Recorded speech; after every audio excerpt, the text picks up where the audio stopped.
Bonjour à tous et bienvenue sur Canal Geek TV pour une nouvelle vidéo. Dans cette vidéo, mesdames et messieurs, je vais vous présenter deux films et deux séries. C'est un format qui va revenir assez souvent sur ma chaîne, car j'avais envie de partager avec vous cette passion que j'ai pour les séries et les films. Donc, c'est parti. Et on commence tout de suite avec la première série, il s'agit de The Boys.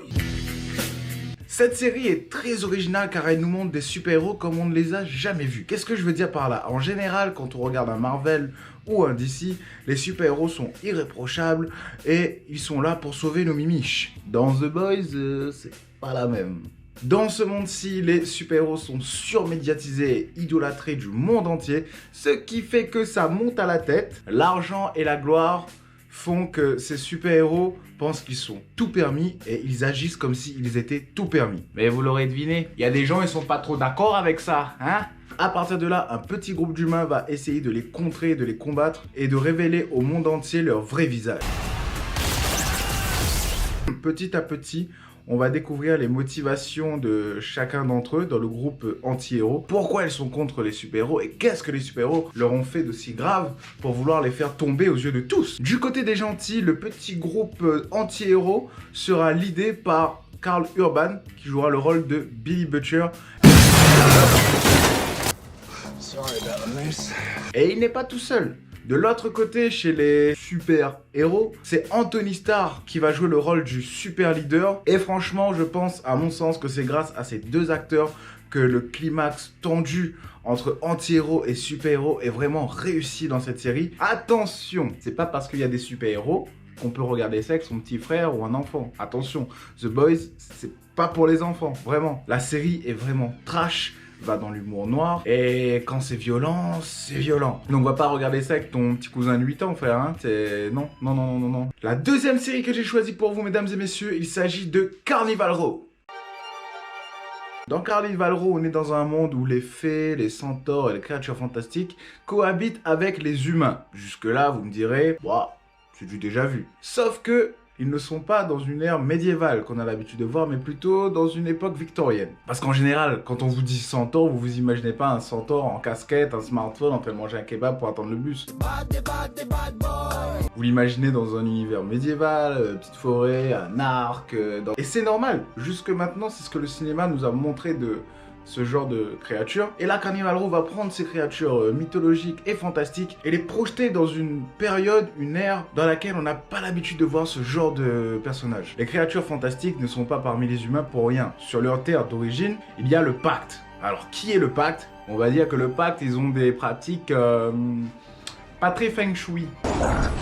Le pacte est donc en train de repousser les créatures fantastiques sur leur propre terre, elles se voient réduites à venir dans le monde des humains. Sauf que eux, voilà, ils sont pas très d'accord. Attends, t'as des mecs avec des cornes, t'en as à moitié cheval, t'en as qui ont cette gueule-là. T'as pas très envie de cohabiter avec eux. En tout cas, c'est ce qui se passe à Carnival Row. Moi, personnellement, avoir un pote centaure, ça me dérangerait pas. Et de ce fait, on comprend très vite que la série tourne autour de ça, de l'immigration et du racisme un peu. Et pour ce qui est des acteurs, on va retrouver Orlando Bloom qu'on n'avait pas vu depuis un petit moment, qui va jouer le rôle d'un policier qui enquête sur les meurtres mystérieux commis envers des créatures fantastiques. Et aussi Cara Delevingne qui va jouer le rôle d'une fée qui a atterri à Carnival Row, car comme je vous l'ai dit, sur sa terre d'origine, là d'où elle vient, elle s'est faite chasser. Mais vous l'aurez compris, Orlando Bloom et Cara Delevingne sont un peu les amants de la série. C'est ce que la série a mis en avant histoire de ramener du monde. Et j'avais un peu peur que justement ce soit une série fantastique à l'eau de rose. Pas du tout. L'histoire criminelle derrière est vraiment poussée et assez profonde. Finalement, l'histoire d'amour qui est présente, mais c'est pas non plus l'axe principal. Je vous recommande vraiment ces deux séries. Vous pouvez y aller les yeux fermés. Les yeux ouverts, non, les yeux grands ouverts parce que vous allez en prendre plein la vue. Passons au film. Le premier film que je vous ai choisi, il est pas mal.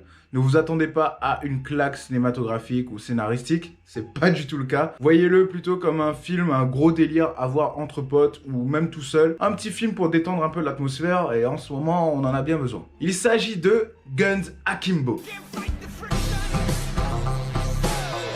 Vous avez certainement dû voir il y a pas longtemps sur les réseaux une photo d'un mec avec 2 flingues et des pantoufles et un peignoir, et ce mec c'est Daniel Radcliffe. Et ben cette image était tirée de ce film. Je vous explique. Dans ce film, Daniel Radcliffe va jouer le rôle de Miles, un développeur de jeux vidéo qui travaille dans une start-up pas ouf, qui mène une vie pas ouf, avec des hobbies pas ouf. Mais ce qui va lui arriver va être complètement ouf.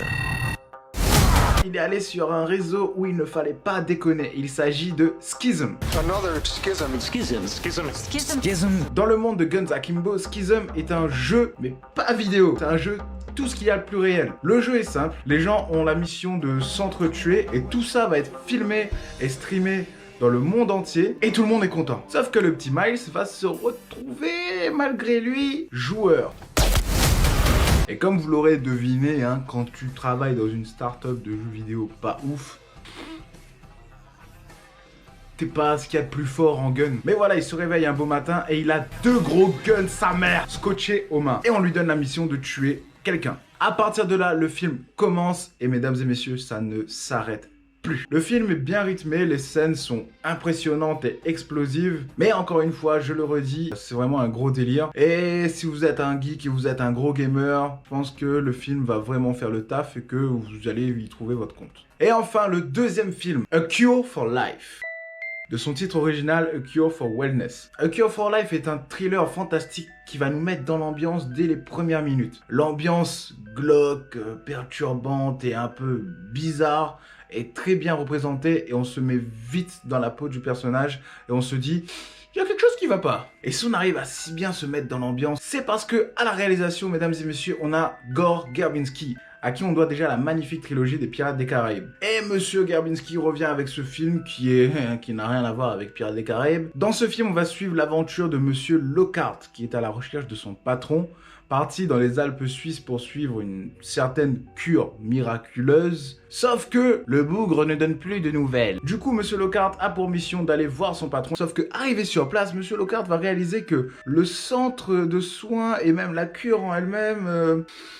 Ah, ça pue la merde, ouais. Du coup, il va essayer de comprendre ce qui se passe dans ce centre de soins et surtout, c'est quoi cette cure? Quel est ce miracle? Il va réaliser que tous les gens qui sont venus ici sont venus de leur plein gré. Et je vois ce film un peu comme un thriller qui va aller frôler la limite de l'horreur. Tout ça dans une ambiance énigmatique. Et moi, j'aime bien ce genre de film où tu es là et tu te dis... moi je vais trouver, hein. Il a pas encore trouvé ce qui va pas, moi je vais trouver, hein. Il y a un indice là, regarde sur la photo. Regarde sur la photo, t'as vu? Moi midi c'est lui. Ah oui, le méchant c'est lui. Ah oui, ceci est un... Monsieur Lockhart d'ailleurs qui va être joué par Dan Delahan, que j'adore totalement, que vous avez pu voir dans Spider-Man ou dans Chronicle, et qui je trouve un petit faiseur de DiCaprio, vous êtes pas d'accord? Regardez ça.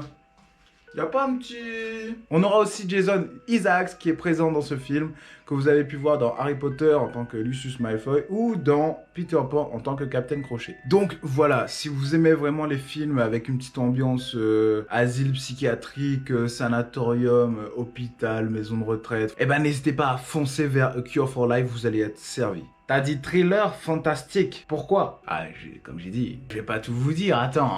Merci d'avoir regardé cette vidéo, j'espère que ça vous a plu, j'espère que j'ai réussi à vous donner envie de regarder ces séries et ces films. En tout cas, si c'est le cas, n'hésitez pas à me le dire dans les commentaires. On n'oublie pas de s'abonner, on n'oublie pas la petite cloche. C'était Kana Geek sur Kana Geek TV et je vous dis à la prochaine.